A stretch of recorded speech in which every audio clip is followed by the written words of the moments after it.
Welcome to Shorty SuperCoach and welcome to my press conference. Thank God the buys are over. I haven't enjoyed that period at all, but at least we are through those. I'll take a quick look at my side. It's nothing pretty. I've just scraped my way through. I've just got through. Barely. I've gone down the rankings since the buys. I think 3 weeks ago I was sitting here talking about wishing I could move up in the top 10,000. Thought the buys would be a really good opportunity for me to move up the rankings, but it hasn't panned out that way at all. Injuries, a couple of unfortunate droppings at certain stages, not the best downgrades at certain times.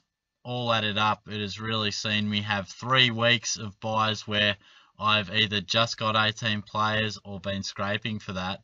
And it hasn't given me the opportunity to field 20 or 21, which is really where you make your buys really count, when you can actually afford to have a guy score 44 and a 57 and they don't count, and then you really do get those first 18 scores and it's really good. So that's where you get your good scores from. I haven't had the opportunity to do that.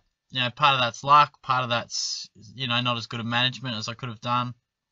But as you see, 1695. It's sort of just middle of the table, and that sees me drop down 2,000 ranking spots. I'm close to the 20k, not ideal. I still want to make the top 10,000, but at this stage, it's probably not on track how I was envisioning it. But if we take a little bit of a look through, obviously, my players are scoring well. I'm scoring okay, the guys that are there. When I bring all these guys back in, I think I'm going to have a good team, but the stars have not aligned through the buy period. I know you can't always plan for it perfectly, but just a little bit of luck, or misfortune I should say, a lack of luck, just did me no favours at certain stages and culminated in a pretty poor 3-week period. But Mitchell was serviceable as captain. Cripps an unbelievable score, enormous. Merritt good. Cornelio, bit down. Ahern and Dawson, not so good.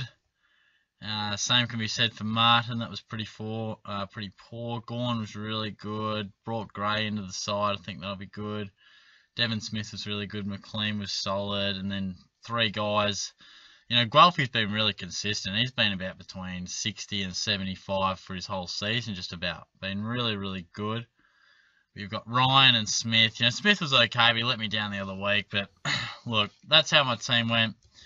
I'll tell you what, I've been looking forward to doing this for a number of weeks. Just getting these fellas and putting them all on the bloody field, because it can be really frustrating. We do often see in SuperCoach a lot of interest wane after and throughout the buys. And it's understandable because it does get testing. It really does. But hopefully you've stuck fat and you are going to continue on after the buys. A lot of people will drop off, and I know it can get frustrating because you feel like you just can't get a winner. But look, hopefully you got through the buys reasonably well, and now we can finally get out of that tunnel. The light was always there. It was a bit difficult to see at times, but there we go. They're all there. Thank God for that. I can go back to what will be a pretty normal team for me, which is really nice. So when you look at my team just like that, excuse me, it looks reasonable. Who we got playing? Richmond, Sydney, Geelong on the Friday night. I might VC Patrick.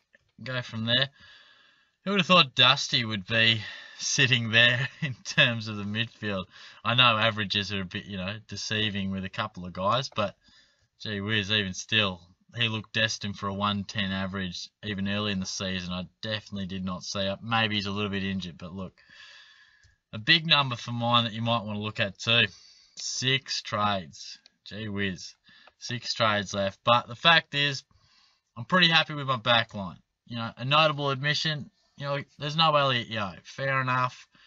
Maybe Yeo would be better for, say, a Savage, potentially. Isn't how it's panned out. Just the way things have aligned. I wasn't able to get him. He didn't drop at the time I wanted to trade guys in. Just how it worked. My midfield I'm fairly happy with. there could be a luxury trade in there at some point. Obviously Fife, Mitchell, Cripps, Dangerfield, all really good options. Martin, you can throw him in there as well despite his below par form. Merritt is finding some good form and has been pretty good. Seemingly every time the Bombers go well, he's 110 plus. I've just dropped the microphone. My apologies. Falling down the side. I think I did that last year. As I was saying, Merritt seems to find form every time the Bombers play well. Maybe the Bombers play well when he's really getting going. So, chicken or the egg. But the fact is, he's starting to score well. Crouch, I have a lot of faith in. Cornelio has been so-so. He's been okay. A little more up and down than his start of the season. But there could be room for a luxury trade in there at some point. It's not on my mind at the moment. The rucks are going to stay the same. Martin was down on this occasion, but you'll stay strong. And Heaney, I'm happy with. Gray comes inside Smith, Waltz, McLean. I'm pretty happy with that. Guelph is the one that you'd look to upgrade, and I'll be able to do that just with one trade because I've got 160k in the bank. He'll make his way up to 330 or 40. I'll be easily reaching the 500k mark. Is that a Menengola? Is it a Franklin? I don't even know who it's going to be, but we'll just have to wait and see. So, in essence, I'll have a complete side with 5 trades left. Now, those 5 trades hopefully won't be used for injuries, but they are there if I need. I can pretty much sit on my hands and watch this team do its thing for the rest of the season. This is really, I touched on a lot of people dropping off at this stage of the season. This is really where you should get the most enjoyment. We've slugged our way through the rookies and the cash cows and the frustrations of people being omitted and out of form premiums at the start of the year. Hopefully you've settled on guys that you can trust, guys who are in form. Hopefully you've reached this part of the season with 5 to 10 trades left, 1 or 2 or maybe no upgrades to be done, and you can just sit back and go, look, I can't do much more. Fingers crossed there's no injuries and we should be laughing. So that's what I'll be doing. I feel like this team's got a 2,400 plus in it, no doubt about it. I think it's a quality side. Tough few weeks with the buys. I'm still hoping that this team can catch fire. And obviously I'm a bit further down the rankings than I would have liked, but you can always still hold out hope of stringing together some really good individual weeks. So that's about all from me. I'll leave you to it. Hope you had a decent week. Hope your side had a win. Be good to get along to the footy on Friday night as well. So hopefully a good week in SuperCoach. Next time I'm speaking with you guys, but I'll talk to you soon. Cheers.